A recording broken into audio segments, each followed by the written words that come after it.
रहमतुल्लाहि व बरकातुहू। वालेकुम अस्सलाम नहमदुहु व नुसल्ली अला रसूलिल करीम व नहनु अला ज़ालिका लमिनश शाहिदीन वस्तागिरीन। अम्मा बाद फ़अऊज़ु बिल्लाहि मिनश शैतानिर रजीम। बिस्मिल्लाहिर रहमानिर रहीम। मेरी तकरीर शुरू करने से पहले एक मरतबा दुरूद शरीफ का नजराना अकीदत पेश कीजिए। बड़े बुलंद आवाज से अल्लाहुम्मा सल्ली अला सय्यिदना मौलाना मुहम्मद व बारिक व सल्लिम। मेरी तकरीर का उन्वान है माँ की तिलावत। क्या खूब बनाया है रब ने रिश्ता माँ का, क्या खूब बनाया है रब ने रिश्ता माँ का, वीरान घर को भी जन्नत बना देती है। सुभान अल्लाह। एक वो वक्त था जब माँ अपने बच्चों को गोद में लेकर कुरान की तिलावत किया करती थी। आजकल माँ अपने बच्चों को गोद में लेकर लघु फजल मौनी अल्लाह मौनी किस्म की लोरियां देती है कि खुदा की पनाह, बल्कि नई नस्ल फहश गानों की तरह माहिर हो रही है। आप खुद सोचें, जिस बच्चे की तालीम ऐसी हो वो बढ़ाकर शहजादा कैसा सरकार बनेगा। माँ की गोद बच्चों का पहला स्कूल है। यहाँ जैसी तरबियत होगी आगे चलकर वैसी अहमियत होगी। जब माएँ कुरान पढ़ने वाली होती थी, आप कहेंगे माँ के कुरान पढ़ने से बेटे की विलायत का क्या ताल्लुक है।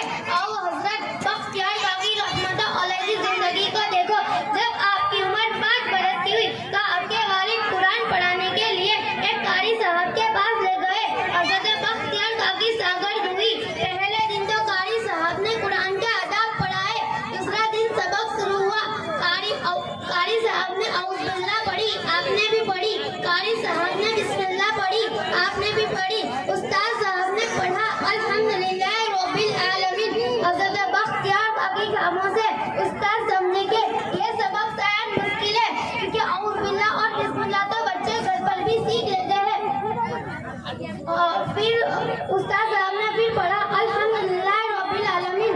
लेकिन हजरत बख्तियार काकी खामोश से, बेटे तुम पढ़ते क्यों नहीं? मुझे यह सारा सबक आता है, मैं यहाँ से नहीं पढ़ूंगा। तुम कहाँ से पढ़ोगे? मैं पढ़ूंगा सुब्हानल्लाज़ी अशरा बिहम्दिही मिनल मस्जिदिल हराम। उस्ताद साहब हैरान हुए, पूछा बेटा ये तो 15वां सिपारा है, पहले 14 सिपारे कौन पढ़ेगा? पहले 14 सिपारे मुझे अच्छी तरह याद है।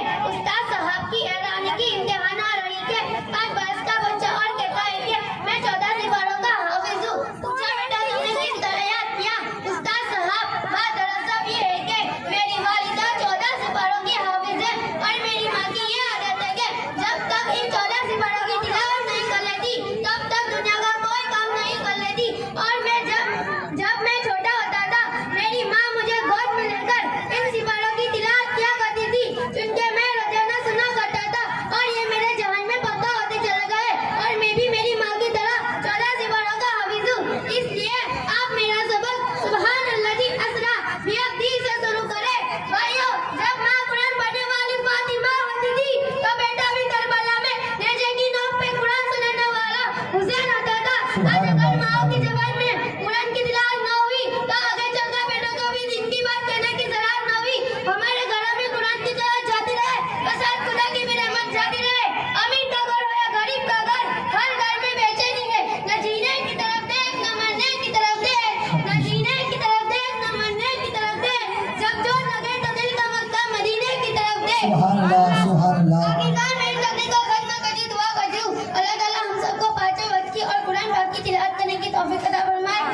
और मैंने जो कुछ बयान किया उस पर अल्लाह ताला मुझे और आपको अमल करने की तौफीक अता फरमाए और हमारे माँ बाप की और सारी उम्मत की तौफीक अता फरमाए और मदरसा हनफिया को दिन दुनी रात चौगनी तरक्की अता फरमाए और मदरसा हनफिया के बच्चों को अपने माँ बाप की खिदमत करने की तौफीक